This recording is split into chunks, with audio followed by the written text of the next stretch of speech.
자, 그럼 이제 우리 문제 경향 파악하고 그 다음으로 넘어가도록 할게요. 자, 여러분 책 529페이지죠. 그래서 529페이지 156번 여기부터 보도록 할게요. 그 156번부터가 이제 동물성 자연독과 관련된 문제인데요. 그 156번 문제 보면은 보고독이 뭐고 어디에 제일 많이 함유되어 있느냐? 이렇게 가로놓기 형태로도 나온 적이 있어요. 이렇게 가로놓기로도 나온 적이 있고 그냥 보고독이 뭐냐 이렇게 나온 적도 있고 특히 어느 부위에 많이 함유되어 있느냐 이렇게 따로 나온 적도 있었습니다. 자, 그래서 형태는 다르지만 매번 이렇게 물어보는 건 유사하다라고 보시면 돼요. 157번처럼 이렇게 옳은 걸 찾아라 라는 문제가 보고독에서는 종종 출제가 돼요. 그래서 전반적으로 아까 그 내용들을 기억하라고 말씀드렸던 이유가 바로 여기에 있다라고 보시면 될 것 같습니다. 그 다음에 또 뒷장 넘겨보면은요, 160번도 예전에 출제됐던 문제인데요. 조개독과 관련해서 유독화 현상의 원인이 뭐냐? 그러니까 조개 체내에서 만들어진 게 아니라고 했죠. 바로 먹이로 먹는 플랑크톤이 원인이었는데 그런 유의 문제도 이렇게 물어보는 문제가 출제가 된 적이 있어요. 자, 그 다음에 162번, 163번, 164번, 166번 이런 게 다 시험 문제 나왔던 유형들인데 제일 많이 나왔던 것들을 보면은 식품, 그 다음에 독성분, 이거 연결하는 문제가 제일 많이 출제가 됐었어요. 그러니까 여기 지금 나와 있는 건 문제뿐만 아니라 그 전에도 식품과 독성분 연결하고 그 다음에 증상 연결해서 나왔던 문제들은 거의 대다수다라고 생각하시면 될 것 같습니다. 간혹 그냥 그 독 자체에 대한 설명으로 옳은 거, 옳지 않는 거 찾으라 문제도 정말 간혹이지만 나오기도 해요.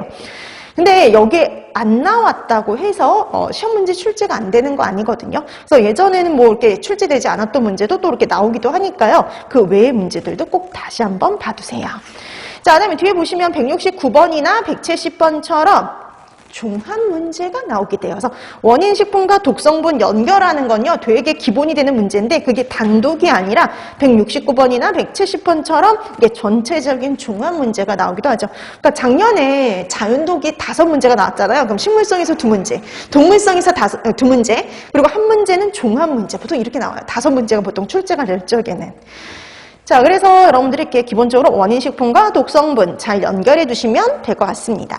네, 171번부터는 곰팡이독과 관련된 문제인데 여러분 171번 보세요. 마이코톡신에 대한 설명으로 옳은 것은 이게 기본 문제가 나왔죠. 그러니까 다수 기본적인 것부터 이렇게 시험 문제가 출제가 돼요. 네, 173번처럼 곰팡이 독인 거 아닌 거 구분하는 이런 문제도 출제가 됩니다. 그래서 여러분들이 이렇게 이름을 보고 이게 곰팡이 독인지 아닌지 구분하실 수 있어야 돼요. 네, 175번 보면 이제 여기서부터 아플라톡신과 관련된 문제인데요. 175번처럼 아플라톡신을 생성하는 균주는 이렇게 물어보기도 하지만 거꾸로 아스페르길루스 플라버스가 생성하는 독소가 누구냐라는 형태로도 나온 적이 있어요. 자, 그래서 이렇게 독소와 원인 곰팡이 연결하는 건 기본 문제. 176번도 이전에 나왔던 문제인데요. 최적 생성 조건을 물어보는 거. 그래서 특히 언제 잘 만들어지는지 정리해 두시면 됩니다. 네, 177번 같은 유형 있잖아요. 여러분 은근히 위생사는 이런 유형 되게 좋아해요. 이렇게 설명을 주고 얘가 뭐냐 이렇게 물어보는 문제예요. 세균성 식중독에서 이런 유형 많이 나오고요. 특히 그 다음에 감염병 쪽에서도 이런 유형이 자주 출제가 돼요. 그 다음에 2017년에는 이게 곰팡이 독소에서 이런 유형이 출제가 됐었죠. 자, 이렇게 해서 곰팡이 독소에 대한 설명 주고 얘가 이 독소를 찾으라는 문제가 아니고 이 독소를 생성하는 원인 곰팡이를 찾으라는 문제가 이렇게 출제가 됐었죠. 자, 그래서 이렇게 177번, 그 다음에 178번 보시면 간암을 유발하는 독소 찾아라 라는 문제. 그래서 우리 강력한 간암 물질인 아플라톡신을 찾는 이런 문제도 출제가 됐었죠. 그 다음에 여러분 179번 문제가 되게 별거 아닐 것 같지만 2012년도에 나왔던 문제이기도 해요. 황변미 발생시키는 원인 미생물이 뭐냐 이런 형태로. 그 다음에 180번, 181번, 그래서 183번까지 다 황변미독과 관련된 문제죠. 다 나왔던 시험 문제들입니다. 원인 곰팡이 찾는 거, 그 다음에 원인 독소 찾는 거, 그 다음에 구체적으로 얘가 간장독인 거, 신장독인 거 찾는 거 이런 유형은요 기본적으로 나오는 형태예요. 그래서 원인 곰팡이, 그 다음에 원인 독소, 그 다음에 어디에 문제를 일으키는지 꼭 연결해 두셔야 돼요. 자, 그 다음에 여러분 거기 보면 185번에 맥각균을 생성하는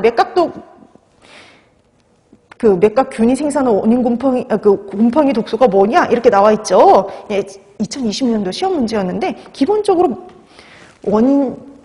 맥각 독을 찾아라 라는 기본적인 문제였어요. 근데 뭐 187번처럼 원인 식품과 연결이 나오기도 하고요. 근데 188번처럼 전체적으로 옳은 것 찾으라는 형태도 종종 출제가 되는데 우리 문제가 되게 간단해요. 그래서 여러분 보통 옳은 걸 찾아라 라는 문제도 보기가 되게 길지 않고 간단하게 보통 구성이 되어 있습니다. 그다음에 189번도 보세요. 신장독 찾아라 라는 문제죠. 그래서 우리가 신장독 찾으라면 항상 보기에 답은 시트린닌이 나와 있어요. 자, 이런 형태의 그 다음에 여러분 191번 보세요. 신경장애를 일으키는 독소 찾아라 라는 문제죠. 보통 신경장애를 일으키는 독소 찾아라 라고 할 때 보통 답으로 제일 많이 나오는 건 시트레오 비리딘이기도 합니다. 자, 이렇게 해서 기본적으로 어디에 문제를 일으키는지 꼭 알아두셔야 되고요. 그다음